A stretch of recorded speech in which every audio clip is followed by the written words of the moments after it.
Tem uma pessoa que nos assiste e que fez a seguinte pergunta: qual a importância do cajado, símbolo que acompanha algumas entidades que já existiram na nossa história?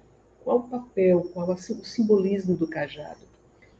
Inclusive, na ilustração que traz no livro Bênção Vovô, nós temos também 2 cajados também. Temos um cajado em estrutura de madeira, similar a uma estrutura de madeira com palha, dentro da ressonância das vestes ectoplasmáticas nesta dimensão. E quando estamos em Hospital de Shannon, nós temos outro cajado com estruturas com cristais também, não é? O cajado, muito interessante essa pergunta, não é? O cajado, assim como Merlin já utilizou, grandes magos já utilizaram, assim como os nobres pretos velhos, e muitas vezes possuem não somente cajados, mas também muletas, bengalas, não é? Sistemas arquetípicos como mágicos, com as suas varinhas, não é? As fadas e tantas estruturas ressonantes de elementais da natureza, como os gnomos, assim também ressonando com as estruturas de cajados e algumas ressonâncias tribais. O cajado, caríssimos, representa o condensador energético, aquele que representa a abertura entre o céu e a terra. Representa como se fosse uma grande chave colocada nas mãos de somente aquele ou aquela, a depender do gênero que esteja estruturado, para abrir e fechar portais, assim como em estruturas tribais colocadas no alicerce de cada um. Então, o cajado, dentro do magnetismo posto em seu sistema tribal, litúrgico, por exemplo, é capaz, e inclusive nós temos agora, cada vez mais em casas espirituais, cajados de cristais. Aqui em Águas de Aruanda tem um cajado de lítio, não é? Então, tais cajados são pulverizadores, inclusive, de conhecimento. Os cajados representam status de conhecimento, não só de ancião, mas daquele que trilha o conhecimento, daquele ou daquela que abre os caminhos do conhecimento. O cajado, quando bem utilizado, aqui eu ia falar em Xanadu, aqui em Águas de Aruanda, não é? Aqui em Águas de Aruanda eu tenho meu cajado feito da madeira da jaqueira. Aqui eu tenho meu cajado. E somente é utilizado em momentos muito específicos, quando estruturalmente preciso atuar na força da verdade. Aquele ou aquela que segura o meu cajado, às vezes, quando eu pulverizo o compartilhamento, está revestido na mais força da verdade. E sobe de imediato às tribunas divinas para as suas aspirações. Mas não é todo e qualquer momento que pode ser colocado o cajado em trabalho espiritual. Pois há somente a presença de um cajado, por exemplo, um cajado consagrado, assim como alguns indígenas, sistemas tribais xamânicos, possuem também instrumentos como cachimbos consagrados. Somente de estar presente, o fato de existir na liturgia, já dá uma dimensão de aproximadamente 50 a 70 metros de raio de dimensão.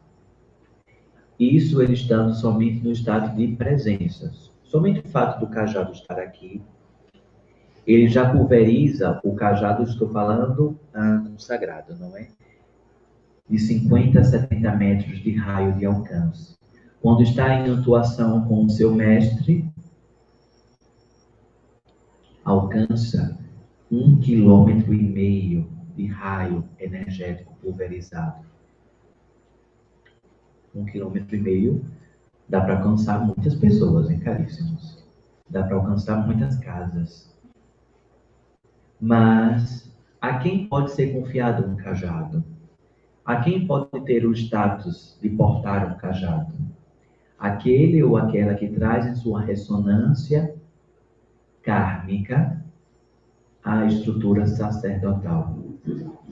Somente aquele ou aquela que tem o status no seu DNA energético e espiritual, o timbre sacerdotal, possui o cajado e, consequentemente, a sabedoria de como manipular o cajado.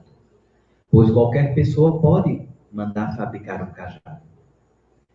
Mas algumas pessoas nasceram para portar um cajado.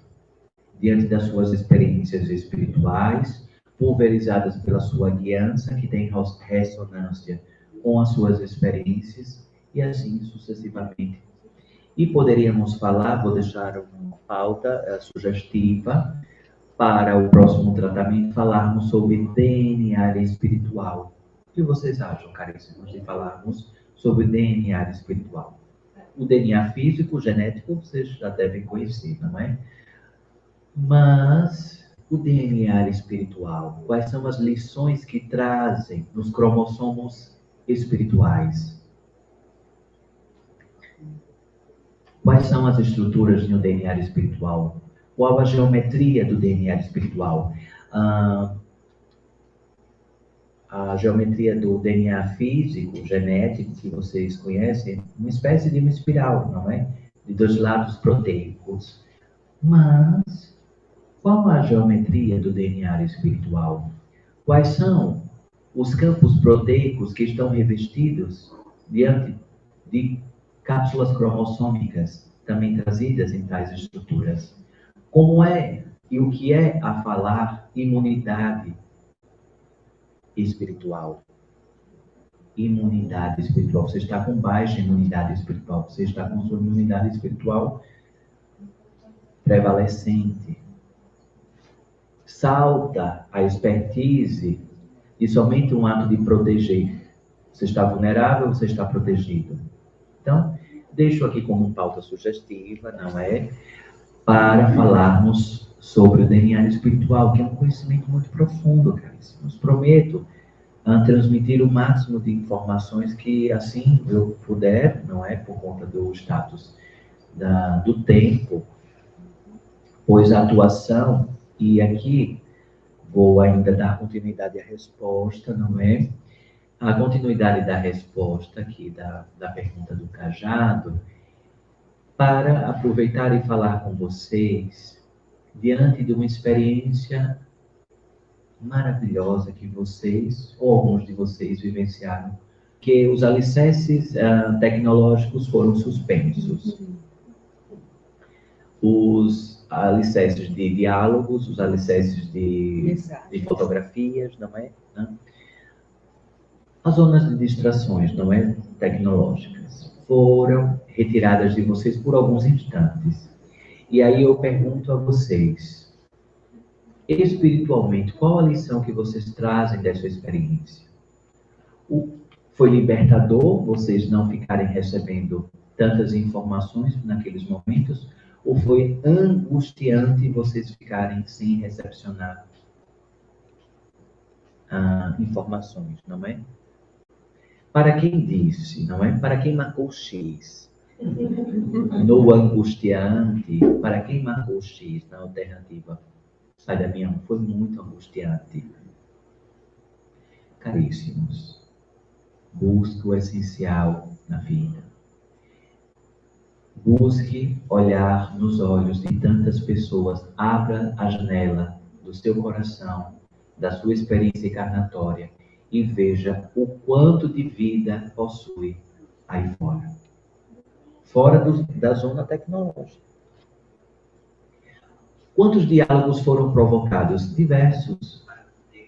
Você foi colocado a dialogar com pessoas que talvez você mandaria uma mensagem. Você foi convidado a dialogar, a conversar, a estar presente, existindo naquele momento. Existindo. Percebem, caríssimos, as profundidades que às vezes trazem de maneira despercebida. Para quem disse que foi um ato libertador, não é? Libertador. Acredito que neste momento saberá melhor utilizar a tecnologia, pois a tecnologia é importantíssima para o planeta de vocês, mas é importante mais ainda vocês saberem utilizar a tecnologia.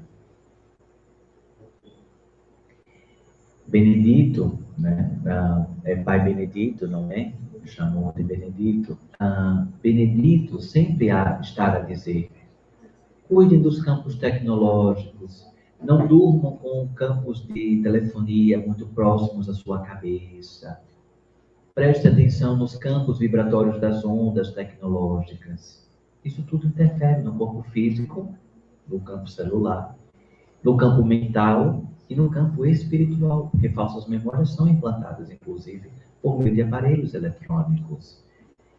Então, caríssimos, para quem se diz libertador na cor alternativa, preste atenção a esta experiência e busque mais ainda amadurecimento. Mais ainda.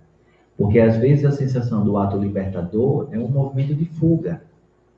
Talvez tais pessoas não podem falar comigo e vou aproveitar o momento de folga, não é? Mas depois tudo volta ao normal. Ao seu normal, à sua realidade. Porque o normal é uma realidade que cada um cria dentro de si e projeta no campo externo. Eu falei já do microcosmos e do macrocosmos. Quando o interessante é criar um campo de viver no natural. Quem vive de forma natural e não normal, o ato de vivenciar naturalmente é um ato de vivenciar em estado de prece, em estado de presença, o fato de existir, um fato libertador e de qualidade de vida dentro de todos os desafios que ocorrem, mas fazendo as suas orações, vigilantes nos seus afazeres, deveres, cumprimento das suas ordens divinas. Parece simples, mas pode ser exercitado todos os dias. Assim seja, não é?